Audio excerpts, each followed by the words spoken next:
Audio Jungle. Audio Jungle. Ya, kita sangat malu loh ketika melihat saudara kita, teman kita, anak kita, lingkungan kita kecanduan judi online.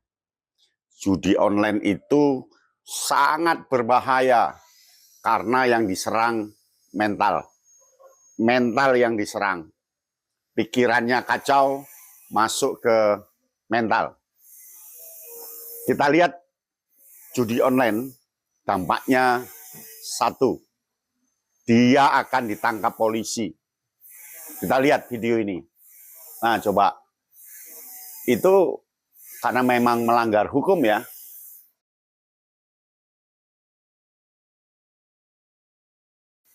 Dampaknya satu, ditangkap polisi karena melanggar hukum. Yang kedua, kecanduan. Edik. Jadi dia itu kecanduan yang susah untuk dihilangkan sehingga egonya muncul, dia akan jadi monster, seolah-olah dia yang paling harus dibantu. Marah-marah, nguras macam-macam. Kedua, kecanduan. Nah, yang ketiga, linglung. Orangnya linglung begitu, karena sudah kalah bertubi-tubi, linglung begitu. Nah, yang keempat, merasa bisa tapi kenyataan tidak bisa. Jadi dia paradoksnya semakin jauh. Nah, yang kelima, dijauhi orang lain. Karena orang lain takut ketularan. Nah, yang keenam, kita menyebabkan orang lain berantakan.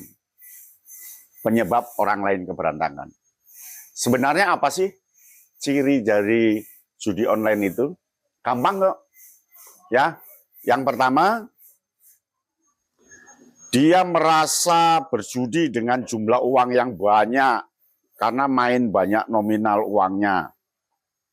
Makin ia merasa senang, jadi terus main itu cirinya itu. Karena merasa banyak uang, terus main. Dia akan bermimpi bisa beli ini, bisa beli ini, bisa begini, kalau menang begini, kalau menang begini. Mimpinya itu melebihi dari kenyataan. Padahal dia dikendalikan oleh orang lain dan dibuat bulan-bulanan oleh orang yang menguasai teknologi judi online itu. Tapi dia tidak terasa karena keasikan, rasa senang. Itu. Nah, yang kedua cirinya terus mengejar taruhan sampai mengurus tabungan, sampai menguras tabungan, sampai mengiris tabungan yang mengakibatkan kerugian finansial. Jadi tabungannya terus dikuras, terus dia masih terlena kanan kiri termasuk gelap, tidak pernah terbayangkan. Ngeri ya. Nah, yang ketiga itu memprioritaskan uang yang didapat untuk berjudi daripada kebutuhan hidup. Jadi punya duit ini, tapi untuk judi, karena pikirannya nanti pasti menang. Punya duit untuk judi, pikirannya menang. Padahal kebutuhan rumah tangganya kurang. Dia waktunya makan, dia waktunya beli apa. Nggak peduli, pikirannya yang penting main nanti bisa dapat tambahan uang. Padahal sudah dikendalikan, sekali lagi dikendalikan oleh orang lain. Yang kita tidak terasa karena lewat tekanan psikologis tadi. Nah, yang keempat, sering bermain judi online saat stres. Jadi stres, sumpah dia judi online lagi, padahal dia tahu itu dilarang, tapi karena stres dia judi online lagi. Jadi menggantungkan nasib, mempertaruhkan nasib, kemudian menjual nasib, sesuatu yang dibawa kendali oleh orang lain. Nah, yang kelima, merasa gelisah dan mudah marah saat tidak bisa berjudi karena kehabisan uang. Jadi ketika sudah ketagihan, dia itu gelisah. Pokok harus main, kalau main baru merasa tenang. Padahal itu semu, ya gelisah. Nah, kalau sudah gelisah, itu psikologinya sudah ketarik oleh orang yang bandar yang memainkan dia. Begitu ketarik. Yang keenam, mengandalkan orang lain untuk memberinya uang. Misalnya dengan berhutang, kredit online, atau melalui pinjaman online, karena kondisi keuangannya hancur akibat perjudian. Jadi kalau sudah habis, karena edik, karena ketagihan, dia cari itu, nggak peduli kredit online, nggak peduli minta orang lain, minta ke bapaknya, minta ke orang lain. Nah itu sudah dampak kamu sudah dibawa kekuasaan orang lain itu. Ya ngeri lah pokoknya. Nah yang ketujuh, jika kalah dalam judi, ia akan berusaha mendapatkan uangnya kembali dengan lebih banyak berjudi lagi. Jadi ketika kalah, dia terus siapa tahu nanti menang, siapa tahu nanti menang, siapa tahu nanti menang. Terus pikirannya itu. Tidak ada yang bisa menghalangi dia. Marah-marah dia, akan judi lagi, nanti nasib akan. Ya, jadi dirinya itu dipertaruhkan. Padahal dia sudah diatur itu oleh orang lain.